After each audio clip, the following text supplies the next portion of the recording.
the importance not only of protecting children, which is of utmost importance, but also the importance of being able to practice our religion. A state bill aims to intervene in the sacred seal of confession, how the church is responding, and analysis on legislative attempts to remove confidentiality from the sacrament. A mother has the choice to an abortion, but she should also have a choice to undo that abortion. It's still a choice. And to take away that choice, like I said, it's completely wrong. A mother shares her emotional story of saving her baby by taking the abortion reversal pill. Why mothers in her state may not have that option in the future. And I'll be bringing you inside the workshop of an incredibly talented Italian artist who is bringing the faith to life through stunning mosaics.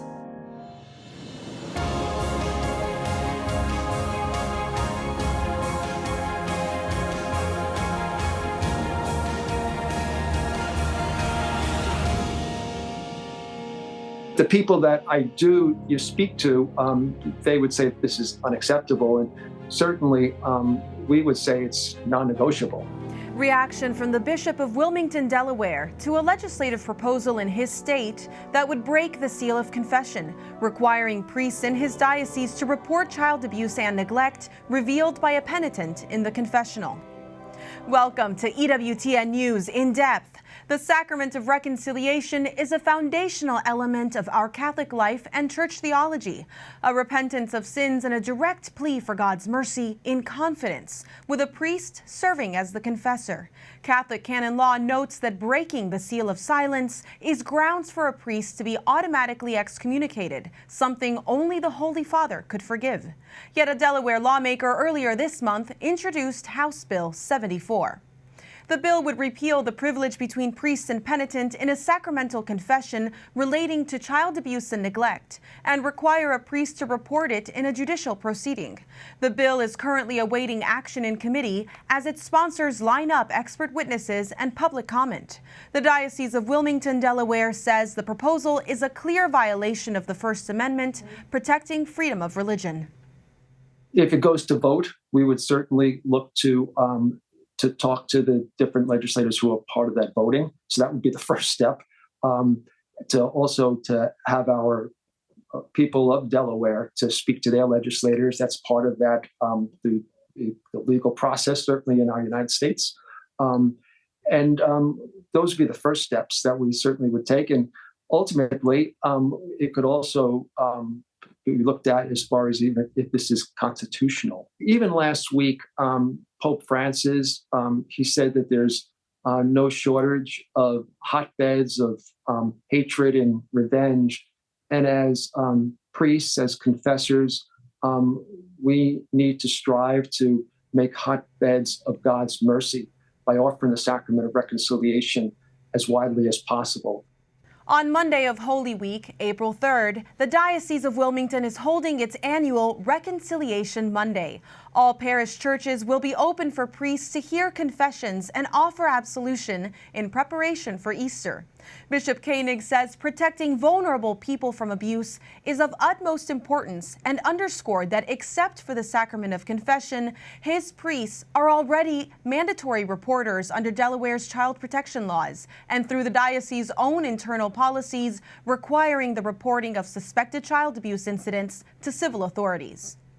Delaware is not the only state with a bill targeting confession. Vermont lawmakers also proposed an end to clergy exemptions for reporting confessed child abuse. The measure failed to move out of committee earlier this month, but its sponsor says he will be reintroducing it. And Utah lawmakers proposed 4 measures requiring clergy to report child abuse, including a bill that would end all confidentiality of all confessions. The legislative session for this year ended before the bills received a hearing. These states, Delaware, Vermont, and Utah, newly attempting to target the sacrament, join a handful of states which have already passed laws that interfere with the seal of confession in some way. To talk about these legislative actions to break the seal of confession from a legal and religious liberty perspective, we're joined by attorney Andrea Paciotti-Bayer. She's the director of the Conscience Project and a fellow at the Institute for Human Ecology at the Catholic University of America. Andrea, it's so great to have you here with us.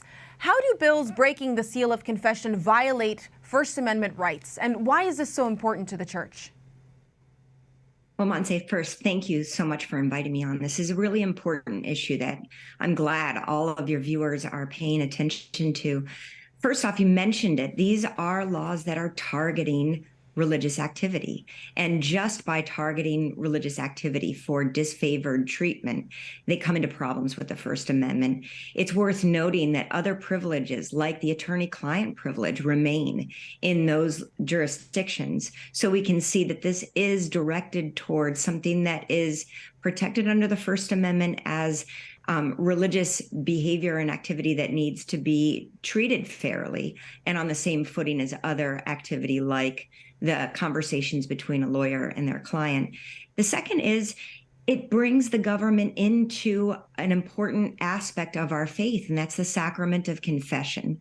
We've already seen from the Supreme Court recognition of what we call the ministerial exception, and that means that the government can't get into and looking at second-guessing hiring decisions that we make for teachers and other ministers within our churches. And there's nothing more intimate to our inner workings as how we run our worship and our sacraments. So that's another issue that I think is an affront to the First Amendment in the attempt to repeal this privilege that's existed for such a long time in all 50 states. Now, Andrea, how is the church unique in this sacrament? This targets the sacramental life specifically, but does it target it in such a way that other faiths are not being placed under scrutiny for? Abuse in other communities is also prevalent, and it's not just the Catholic Church. Is this something that ignores those differences across faiths and only targets the Catholic Church?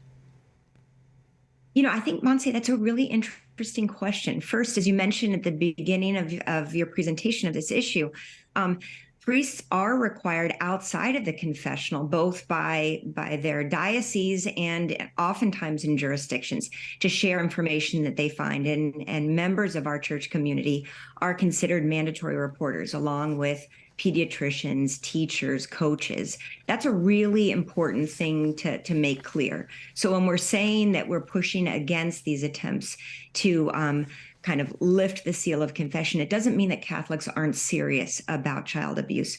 But there is an important and unique position that Catholics have related to the confession, the confessional, and the secrecy and the anonymity of the sacrament of confession. Some faith traditions share similar confidentiality, and when we look at privileges in different jurisdictions, they list priests and other ministers. But it does seem like, especially in these locations, they're targeting the Catholic Church specifically. And it's a desire to address our terrible history of child abuse, but it's getting at the wrong root problem.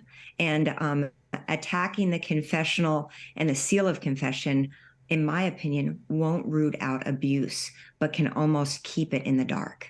Now, Andrea, that's true. The painful story of the scandals that continue to break in our church is real, and we're living through it as Catholics. But other states have successfully passed various versions of laws that target the seal of confession. North Carolina, New Hampshire, West Virginia, Oklahoma, Rhode Island, Texas, among them. How did those measures get through those legislatures, and how are they being applied?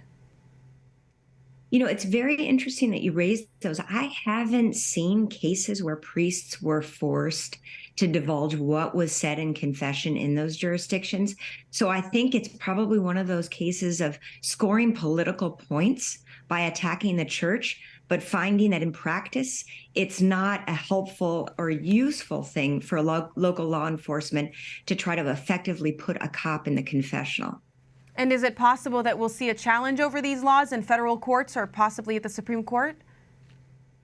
You know, I think that we've heard from our church leaders in those jurisdictions that if they're pressed, not only first is it not going to be effective because priests will not violate the seal, but if there are fines or there are other kinds of threats against individual priests or the diocese, the church is ready to stand and defend religious freedom, church autonomy.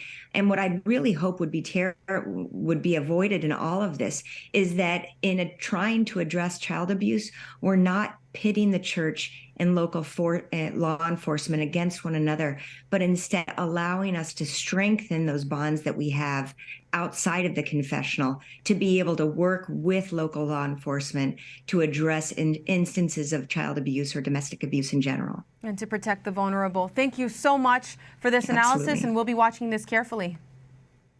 Thanks, Montse. And of course, beyond the legal and religious liberty aspects is the supreme issue of the sacramental nature of reconciliation and the privacy between God, a priest confessor, and the penitent.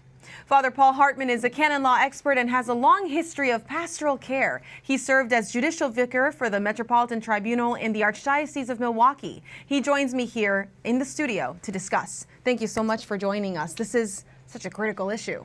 Well, and thank you for having me. It's a joy to be able to offer some insight that hopefully will help not only Catholics and faithful in the pews in the confessional, but also the priests that are in the situation of trying to understand their role. Absolutely, and those who are curious about the faith. I don't think these lawmakers have an idea of why this is so important. So clarify this for us. It's the Easter season, or ramping up to it. We're all thinking about confession so that we're in a state of worthiness to receive. Sure. Tell me why this is such a critical sacrament. Well, clearly the whole reality of the need for redemption. That's first and foremost how we engage in a sacramental way with our Lord in order that we're lifted of the burden of our sins. He died for us on a cross. He rose from the dead so that they would be removed. But there's still an expectation of our own fallen nature still getting the best of us, seeking that repaired relationship with the Lord. That's the tract that's so important. We have to see this not specifically as an encounter with another privileged class. I know you spoke to a lawyer, like a doctor or even a spouse. This is not about the priest. This is about the priest acting in relationship with the penitent and with our Savior, with the Lord, in persona Christi. In persona Christi. So then why is this concept of privacy or confidentiality so important? Well, the very willingness of people to take that courageous, it is both humble and courageous at the same time, to share with someone, to speak the words, I have done something wrong.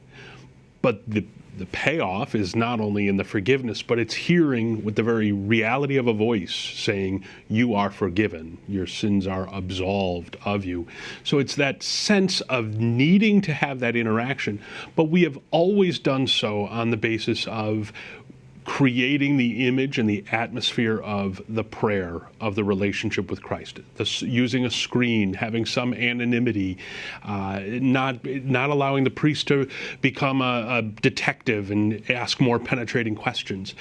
Maybe to elicit an examination of conscience, or to elicit a deeper sense of sorrow and amendment, but not to cross-examine, as it were. So we have this notion, this reality of drawing somebody into something which is transcendent. And so the anonymity and the secrecy serves that and exemplifies that. And gives us that opportunity to be courageous, and doesn't allow the identity of the priest to come into conflict with that. Correct. Some people worry about confessing to their priest boss, you know?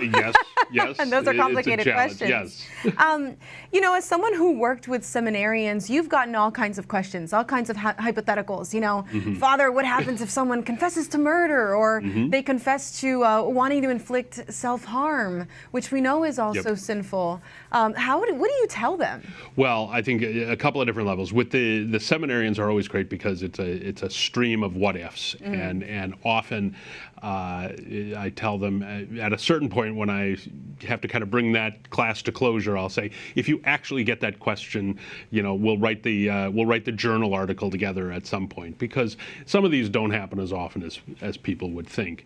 Partly because some of the things that our mind goes to in outrageous sense are not necessarily people who are going to come to us in the first place, sadly. Now, how we help the young seminarians or the priests to kind of wrestle with this and pull it apart is really just bring them back to that role that they have. Again, it's not lawyer, it's not counselor, so to speak, not in a medical sense. It's being the conduit to Christ and to Christ's mercy and Christ's love and the invitation to transformation. So when we hear someone, whether it's a sense of fear that a sin, a crime might be committed again, or whether it's a sense of their well-being might be at risk, how do we, if we're connecting them to the Lord, if we're being a means for them to be connected to the church, they've come to confession. They know they want something and need something. How can we encourage them in that moment to, if it's a child, go seek a trusting adult, even asking, do you have a trusting adult in your life? If it's an adult, who's your support structure? When you leave here, who's the first person you trust that you're going to see? Setting the standard for, if this connection is great and solemn and blessed, I can encourage you to find other connections, relations that support it and probably flow from it, a community of faith, a community of sacraments. So then what are priests supposed to do? Priests are, I listened a little bit to the legal commentator. So outside of the confession, priests are mandatory reporters in virtually every jurisdiction that I'm aware of. But then they are responsible. The sacraments, particularly reconciliation, confession, are meant for healing. And we don't just hear something and pack it away and try to perfunctorily go through the checklist. As much as we don't want the penitent to be scrupulous and just kind of a list, we can't just be mechanical, the old manuals as they would talk about. We need to have that engagement, at least in the few moments that we have, and to encourage them to find the help that they need. Now, sometimes we may make a tough decision. There doesn't seem to be the amendment necessary. There doesn't seem to be the confidence, even by the person expressing it, that I won't be able to avoid doing this again. Well, then, in terms of the church's power and authority, we can withhold absolution. We can say we're still under the seal, we're still bound by this relationship that is confidential, but the ability to complete this sacrament requires an acknowledgement on the part of the penitent to say, I am going to do my best never to do this again. And if we don't sense that reflection has even been there, we'd have to be more challenging and maybe withhold. I say that that's a very rare thing, and a young priest, any priest, should be very reluctant to withhold absolution, but it's an option. A quick last question for you. Sure. How does this make you feel? Oh, every time, whether it's reconciliation, whether it's the sanctity of marriage, whether it's the rituals we have even for rites of Christian burial, every time we chip away at it, whether legally, whether socially, whether economically, it's heartrending for me as someone who is, a priest son of the church. It is difficult for me spiritually because the power and the benefit of the sacraments redound in some great way to the priest who presides. And every time we risk losing more people being willing and needing to go to confession, that's more time that I sit silently, maybe reading a book or just trying to pass the time hoping somebody will come. And knock on that confessional door. Yeah. Thank you so much, Father Paul. You are most welcome, Montse. The Vatican press office says Pope Francis has progressively improved after he was hospitalized on Wednesday with a respiratory infection, which has now been diagnosed as bronchitis. The Holy Father was taken by ambulance to Gemelli University Hospital in Rome after having difficulty breathing. His doctors want the 86-year-old to stay in the hospital for several days for treatment, which includes antibiotics. Gemelli is the same hospital where Francis was hospitalized in July 2021 when he underwent surgery for diverticulitis. We ask that you pray for our Holy Father and those treating him. He's expected to join the Palm Sunday celebrations.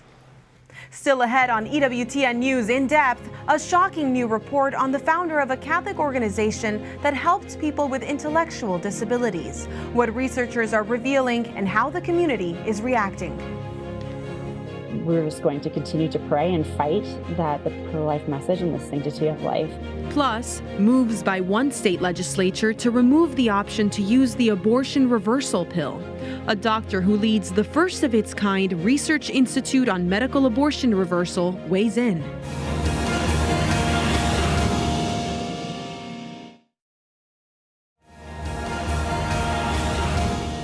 We continue to wait for a decision out of Texas that could ban abortion pills nationwide. The Alliance for Hippocratic Medicine, along with 3 other pro-life medical groups, claim the abortion pill mifepristone is unsafe and was not properly vetted by the Food and Drug Administration. The Justice Department lawyers representing the FDA say the drug went through rigorous testing before it was approved more than 20 years ago. We will provide analysis once that decision comes down. We're also following a package of bills in the state of Colorado that essentially eliminate a woman's right to change her mind when she starts the process of a medical abortion, limiting her choices. Especially the one that censors pregnancy centers and effectively bans abortion pill reversal process and treatment for women who are seeking to sustain their pregnancy and save the life of their unborn child. Democrats supporting the bill say they want to protect abortion access in the state. Pro-lifers on both sides of the aisle say the bills will hurt mothers in crisis pregnancies. Reporter Roselle Regis tells us how the Catholic Church is responding and shares the story of one mother personally impacted by the abortion reversal protocol. It's truly wonderful and such a gift to see how much joy and love one single person has brought into this world. This mother from the state of Colorado is talking about her beautiful son, a son she almost lost. A few years ago, she found out she was pregnant, unplanned and unexpected. Nobody thinks I can do this. I would be doing this alone, and I didn't know mentally, financially, emotionally, how I was supposed to take care of another person. I ended up making an appointment at an abortion clinic. She was given the first of the abortion pill regimen, mifepristone, which blocks progesterone that is needed for pregnancy to continue. But this mother had a change of heart, and in that split second, she ultimately altered the course of her life and saved her sons. So I ended up taking the pills, and my heart broke. I never wanted to take him from the moment I found out about my baby. I loved him with all of my heart. I just thought that him not being with me was the best possible outcome for him. What are my options? I have to undo this. Within hours of taking the first pill, she called the clinic that performed what's called abortion pill reversal. She was told she had to come in to get the treatment, and it had to be within 24 to 48 hours from when she took mifepristone. We were uncertain about if my baby was still alive. That was the first thing we needed to check. She took me back, did an ultrasound, and he was perfect. And she turned on the monitor so I could hear his heartbeat, and that is the most beautiful sound in the whole world. This mother was able to get an abortion pill reversal treatment to save the life of her unborn baby. But soon, other Coloradan mothers may no longer have that option. Yes, in the state of Colorado, last year, we had the Reproductive Health Equity Act, which allowed for unrestricted access to elective abortions for the full 40 weeks of pregnancy for any reason. This year, the legislature has introduced a package of 3 bills referred to as a Safe Access to Protective Health Care, which they're also referring to as REA 2.0. Those 3 bills are 188, protecting healthcare patients, providers, and assisters. 189, increasing access to reproductive health care services. And 190, prohibiting deceptive practices at anti-abortion centers. Brittany Vesley, executive director of the Colorado Catholic Conference, warns that if enacted, Bill 190 would ban the abortion pill reversal treatment and advertising of pregnancy resource centers.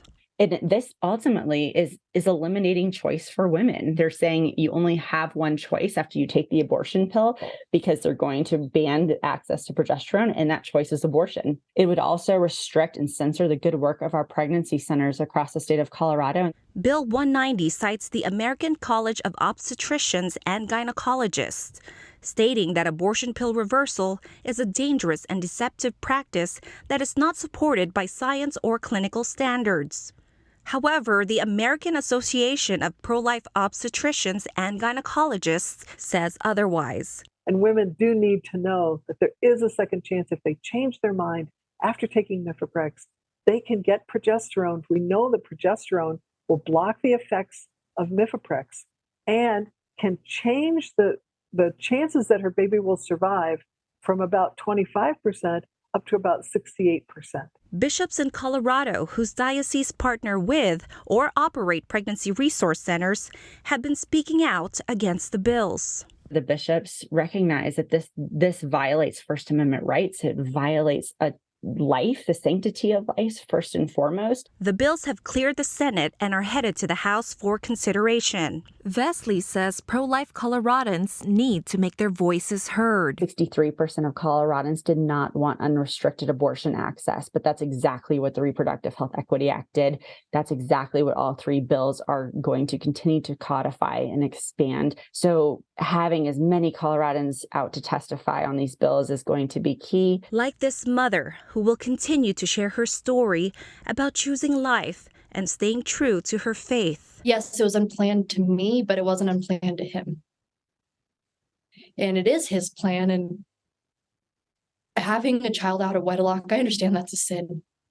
But God turned my sin into something so beautiful. And only He can do that. She sends a message to other pregnant mothers. You can do this. You are loved. Your baby is loved. And there are people in this world who want you and want your baby. You have to find those people. I found those people. Rosal Regis, EWTN News in Depth. George Delgado, a medical doctor and president of the Steno Institute, a pro-life research organization, joins us now to talk more about the abortion reversal process. Dr. Delgado, welcome. The main claims against abortion reversal include safety, effectiveness, and a lack of research and testing. What can you tell us about the abortion reversal process and the hormones used to follow it? Well, thanks for having me, first of all. And what we use to reverse the effects of mifepristone is progesterone, natural progesterone, which has been used in pregnancy for over 50 years. So doctors have a lot of confidence in it. We know that mifepristone itself does not cause birth defects. And we have enough evidence accumulated now with the studies that we've done showing that it's effective, up to 68% with our best protocols, and it's safe, no risk of birth defects, as well as the Heartbeat International data, which runs Abortion Pill Rescue Network, which now has documented more than 4,000 births after successful reversals. In the last year, the rate of problems that they've encountered with patients that they've been following after reversal has been 0.005%. That is about 9 cases in around 1,800 patients. And those complications were nausea, heartburn, dizziness, and one woman who happened to be getting injected progesterone instead of oral progesterone had some pain at the injection site. So these are not big side effects. And again, the rate is 0.005 or 5 in 100,000. So we think that this is very safe. It's very effective. We, of course, in the future plan to do more research, but think about CPR. CPR was first introduced when we knew it was effective. No one ever did double-blinded, randomized, placebo-controlled trials where you would let somebody go down on the sidewalk and say, oh, no, that person's in the placebo group. We're not going to do CPR. No, once it was proven to be effective, then you started doing it on everybody. And you can imagine that this is like CPR for the preborn baby. When a woman changes her mind and wants a second chance at life, we should not deny her that second chance at life, but instead we should offer her this treatment that has been shown to be safe and effective. And women are extremely grateful when they're given that opportunity. When they're giving that choice, of course. Dr. Delgado, can any doctor apply this? Does it require a special license or training? It does not require a special license, but it does require a physician who is competent and comfortable in treating women who have a situation called a threatened miscarriage. And this would be most primary care doctors and certainly obstetricians and gynecologists. So this is, for example, it's very similar treatment to a woman who comes in at 6 weeks pregnant, is having cramping and spotting.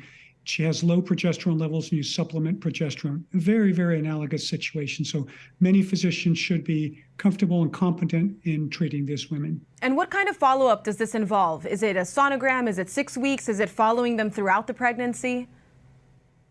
Well, what we recommend is that we start the progesterone as soon as possible and also get an ultrasound as soon as possible. So we want to confirm that the baby is still alive, because we don't want to treat a baby who's already passed away in the mother's womb. After that, then we usually get periodic ultrasounds probably a week later, and then maybe another 2 weeks later to confirm that the baby is still alive and to make sure that the mother's doing well with the progesterone. We want to make sure that we provide the very best medical supervision for this, unlike what they do at the abortion centers, where they give them some pills and send them off on their way. Then after the mother has continued to do well and the baby has survived the first trimester, then at that point, if it's a physician who provides ongoing prenatal care, then the patient can stay with that physician, or otherwise then the patient would be referred to a doctor who can provide prenatal care for the rest of the pregnancy. So it's like following any other pregnancy. Are doctors aware of this protocol, or those patients who seek an abortion, do they have to have a special person who is actually aware of this? Is this something that's taught in medical schools? Well, this is not being taught in medical school presently. Right now, the mainstream obstetrics organizations, such like ACOG and others, have been trying to suppress knowledge of abortion pill reversal, unfortunately. So it's usually doctors who are pro-life, who are interested in this, who know about it. But there are many doctors who don't know, and that's why I'm trying to spread the word, and I'm very glad to be on this program.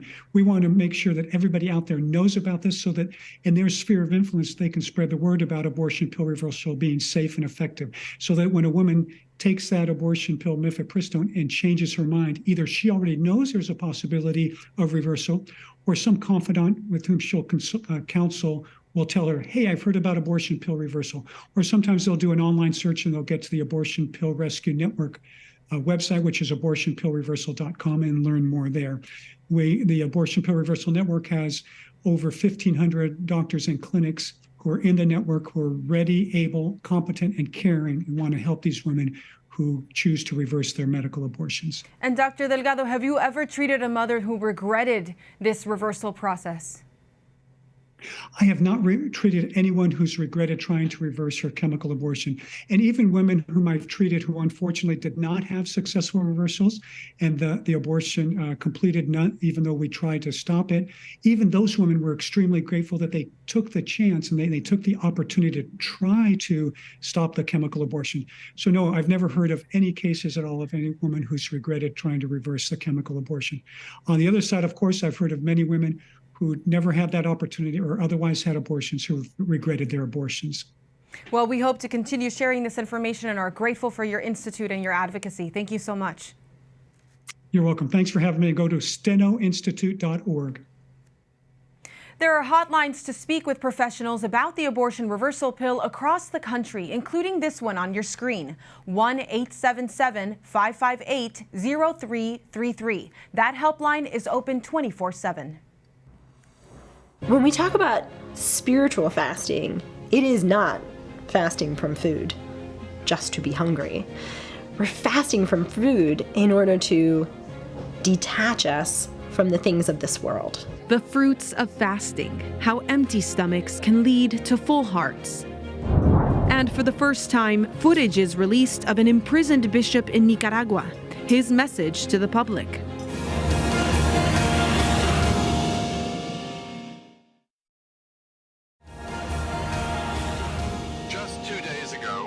Was our city's worst day.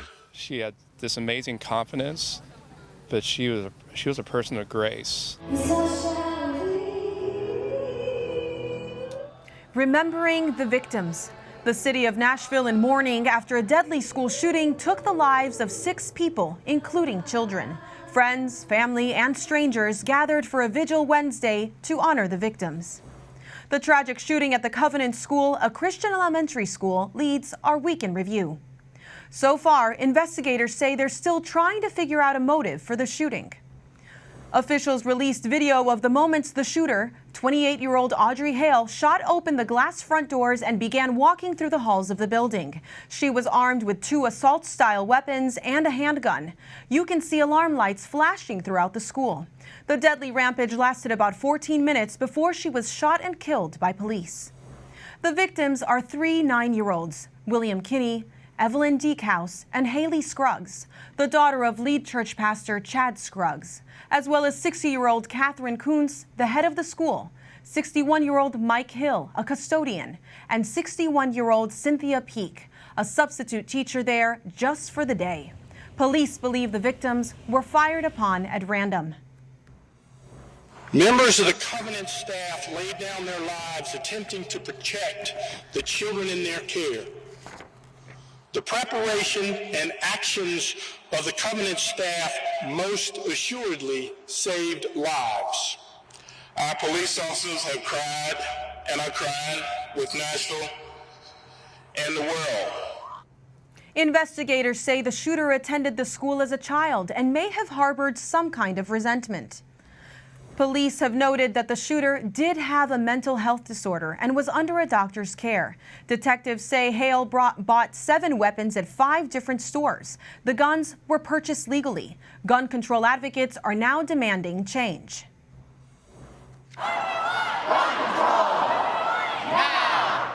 Hundreds of people protested at the Tennessee Capitol on Thursday, demanding tighter gun laws.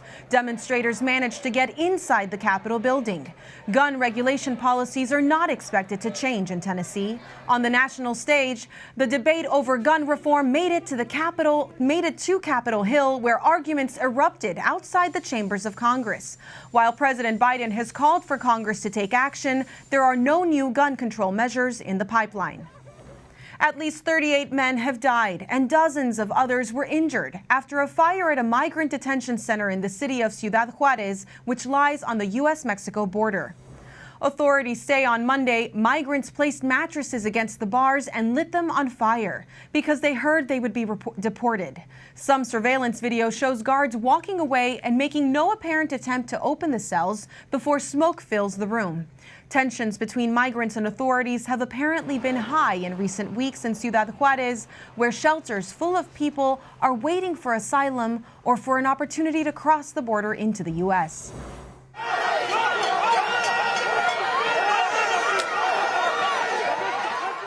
A political crisis in Israel. Hundreds of thousands of protesters have taken to the streets in opposition to judiciary reforms planned by the government of Prime Minister Benjamin Netanyahu. The widespread criticism of the reforms has come from an unprecedented coalition across all sections of the Israeli public, the religious, secular, and business communities, labor unions, some members of the military. Despite his re-election as prime minister, Netanyahu faces a major felony corruption trial, which has been delayed several times. Protesters worry his attempt to weaken the judiciary amounts to an authoritarian power grab. The country has plunged into near chaos. The airport, embassies, schools, businesses periodically closed. Earlier this week, facing near civil war, Netanyahu agreed to pause the judicial overhaul plan for a month to allow negotiation with the opposition. And now the government is trying to gain control of the Supreme Court. Once it does it, there is no limitation on its power, nothing. If this kind of power falls into the hands of an autocratic regime, which is also a fundamentalist religious regime with expansionist aims and with this belief in Jewish supremacy, it will set the whole Middle East on fire. The protests are not limited to Israel. Pro-democracy groups in several cities, including in London and in New York City, have come out in support of demonstrators in Israel, protesting against Israeli parliament attempts to gain the power to override Israeli Supreme Court decisions.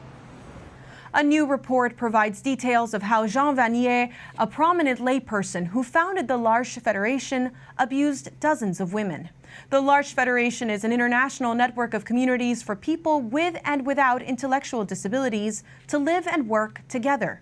The new report shocked the community he founded and the thousands of people who praised him for his work. For so long, Jean Vanier was regarded as a saint by all those who worked with him, those who knew him personally.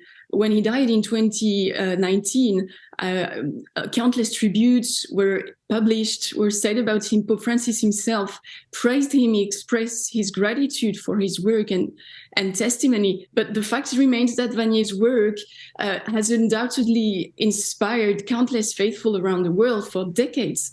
Many of the ARC's members see this as a period of purification that can also be fruitful. While the L'Arche Federation became aware of its founder's misconduct a few years ago, this is the first full-scale report detailing his abuse. The Nicaraguan government has released video of Bishop Rolando Alvarez, sentenced to 26 years in prison for alleged treason and spreading false news. Thanks be to God, I'm well, with a lot of inner strength, with a lot of peace in the Lord and the Most Holy Virgin. This is our first glimpse of the bishop in months. His whereabouts were unknown until March 25th. In the video, Alvarez says he's doing well and he shares a meal with his brother and sister who visited him at the prison known as La Modelo. That prison is notorious for human rights violations. The 57-year-old bishop is an outspoken critic of President Daniel Ortega's dictatorship, which has increased its attacks on the Catholic Church in the last few years. Alvarez had an opportunity to be released to the U.S. with more than 200 other political prisoners in February, but he refused and chose to stay in his country. The man accused of murdering Los Angeles Bishop David O'Connell has pleaded not guilty. O'Connell was found shot multiple times in his home in February. 61-year-old Carlos Medina, the husband of O'Connell's housekeeper, is charged in the murder. Experts now warn that an interview a Los Angeles district attorney gave, revealing that Medina admitted to the murder, could affect the outcome of the trial. Critics say the DA's interview potentially violated due process. A motive for the shooting is still not clear. Medina is currently held on more than $2 million bail. His next court hearing is in May. In the Archdiocese of Los Angeles, a public witness to the Catholic faith through a Eucharistic procession. On the Feast of the Annunciation of the Lord, more than 1,000 faithful took part in a mass led by Archbishop Jose Gomez, followed by a 6-mile procession. It was part of the ongoing National Eucharistic Revival launched last summer by the U.S. Conference of Catholic Bishops. The Eucharist was placed on a beautiful float and followed by parishioners. The National Eucharistic Revival is a 3-year movement that will culminate in the summer of 2024 in Indianapolis at a Eucharistic Congress that 80,000 are expected to attend. EWTN has been on the air for more than 40 years, all thanks to our foundress, Mother Angelica. Building this network began as an act of faith with a very humble start, the conversion of a garage into a television studio. So I went down and I said to the contractor was already digging a foundation, and I said, "Hold it." He said, "What's the matter?" I said, "We're not going to build a garage."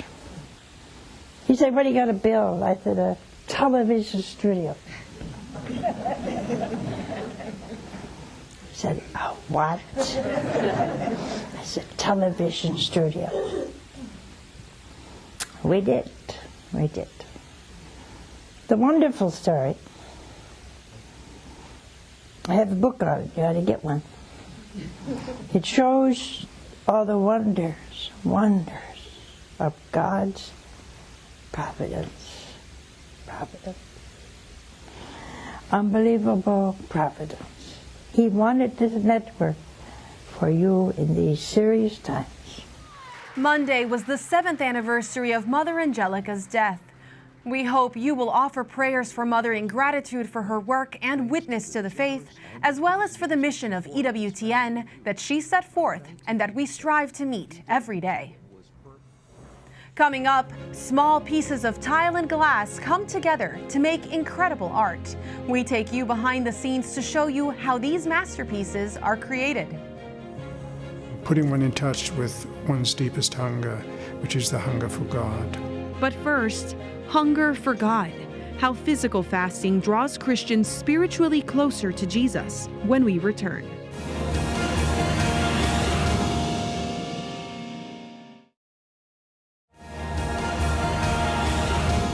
As Easter nears, the season of Lent is coming to a close. During this time, we're called to fast on Ash Wednesday, Good Friday, and refrain from eating meat on Fridays.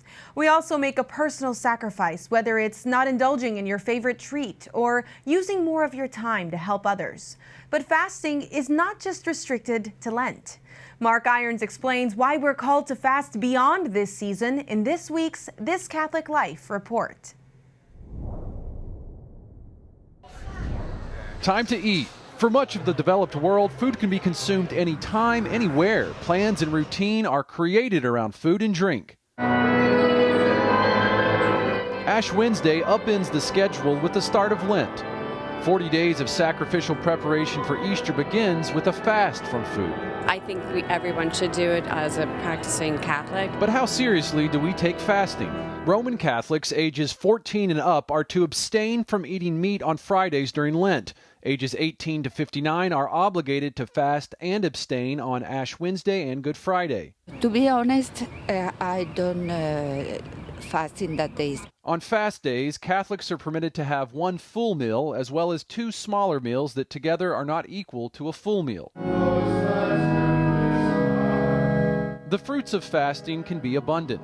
It makes you more attentive to the things of God. But to be clear, it's not just some ancient practice reserved for monasteries. Fresh from receiving ashes that first Wednesday in Lent, this Benedictine monk even had a confession. I will say right out at the beginning, I am not avid as a faster. Still, Abbot James Wiseman and his brother monks at St. Anselm's Monastery in Washington, D.C. follow the requirements laid out by the Church. Over the years, those have changed. There was a day when I was young when during Lent, every single weekday was a fast day. And centuries before that, the tradition of fasting was even stronger and went beyond Lent. Now some say the practice has been forgotten. We have mostly dropped fasting as a spiritual practice, at least as it was practiced for, say, the first 1,000 years of the church. Fasting is mentioned in the Bible, along with early church documents. It was practiced by early Christians on Wednesdays and Fridays year-round. It seemed pretty important, so what happened? Jay Richards, a professor at the Catholic University of America, talks about that and more in his book, Eat, Fast, Feast.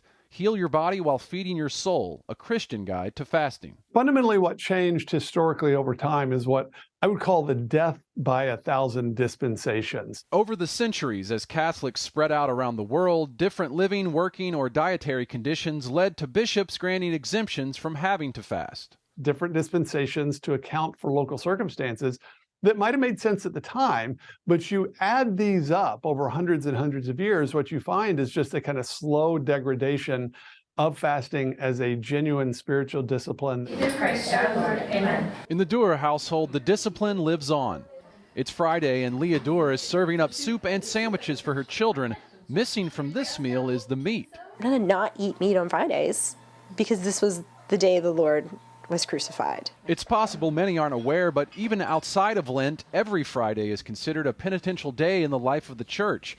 That means Catholics are still called to some kind of sacrifice that day. The more we learned about fasting and how fruitful it can be, the more deep our prayer life became. Leah says for those just starting to fast, start small, like omitting sugar from coffee and offering it as a prayer.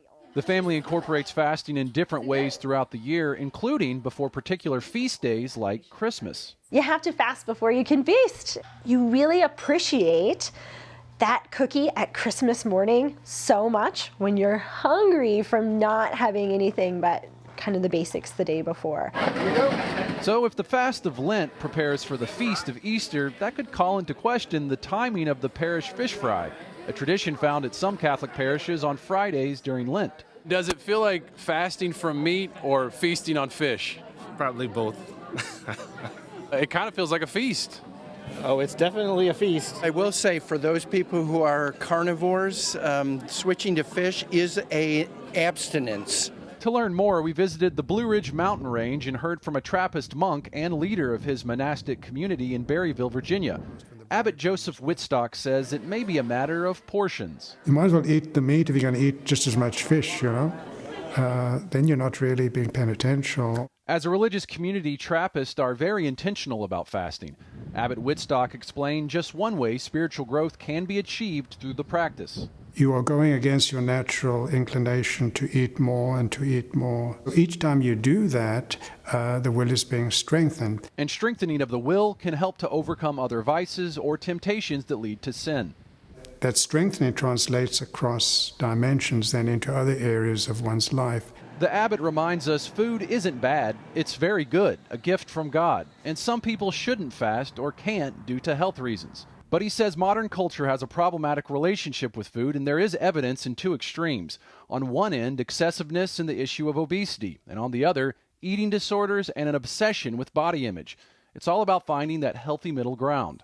There's just that freedom in relation to food, and it's serving its God-given purpose, you know.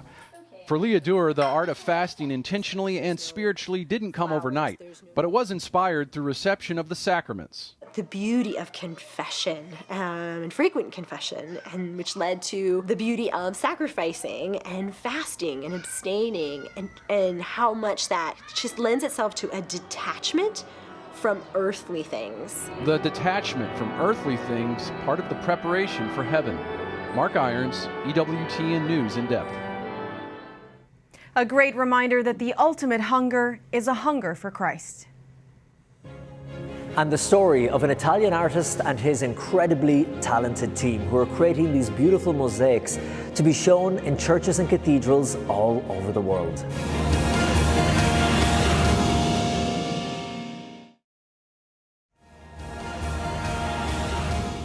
The artistry of mosaic dates back thousands of years and is found in many civilizations, including our Catholic Church. This artwork played an important role in proclaiming the gospel in the early church when the Bible was not readily available to read and literacy was low. Today, it's still used to reflect God's word. Reporter Colin Flynn takes us to Italy, where artists today continue this time-honored mosaic tradition. On their own, they are simple ceramics, pieces of glass and tiles. But when arranged by the hands of artistic masters, they join together to take on a new meaning, a new life, a beautiful mosaic. In this workshop, the artist Massimo Mellini and his team produce stunning large-scale mosaics and stained glass windows, like this one, which is installed in the Cathedral of Houston, Texas. But before you get to look up and see these awe-inspiring works, they start here, one little piece at a time. We create stained glass windows and mosaics. We work mainly for churches or cathedrals, sanctuaries, so for religious buildings all over the world. The work is painstaking. A full mosaic can contain millions of pieces, and each and every piece has to be selected from thousands of potential colors and shades, and then cut, grinded, and delicately placed in the exact right position to create a masterpiece. I'm working on a mosaic of St. Michael the Archangel. It's always a challenge because you have to really get into the work and understand the piece of art.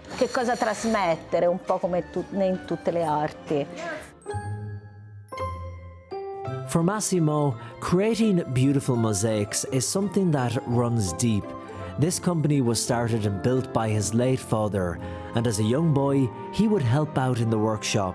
At the very beginning, just cleaning everything, touching what I should not touch. And even at that age, did you have a sense of wonder and awe at what you were seeing around you? You could realize that there was something special in this kind of world. A wonder world, new world, just touching the material and see people and artisans working on these artworks. Massimo's father sadly died when he was just 15, and so when he graduated school, he took over the reins and continued his father's legacy, working with their customers all over the world to bring their ideas to life. Considering the style of the building and even the idea of the customer. So when you put all together this indication, then it's our role to develop the sketch. The main studio is in the city of Florence, but as the company grew and their clients requested bigger mosaics and larger stained glass windows, they needed more space. And at the moment, they are working on a very special project. This painting all started from the idea of wanting to represent a battle of angels, good and bad. But what I wanted to do is show it through a particular biblical text, which is Revelation 12. Un testo biblico in particolare che è Apocalisse 12. Massimo has commissioned a local artist to paint a stunning depiction of the battle between good and evil. La battaglia si sviluppa. The battle is everywhere, all around. And here in the center we have Mary with Jesus in her womb. The enormous red dragon wants to devour the child who is about to be born.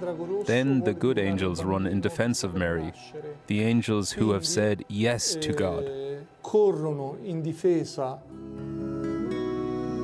Massimo's hope is that this painting will be turned into an enormous mosaic, and he has already created one small section to give you an idea of the incredible scale of this ambitious project. We are envisioning a size of 12 meters by 7 meters, none smaller than this. And what you see here is just the interpretation in scale, in real scale of what we are But this is a scale of that one small piece of Yes, this is the small pieces. So you can imagine the entire piece of artwork, how beautiful it will be.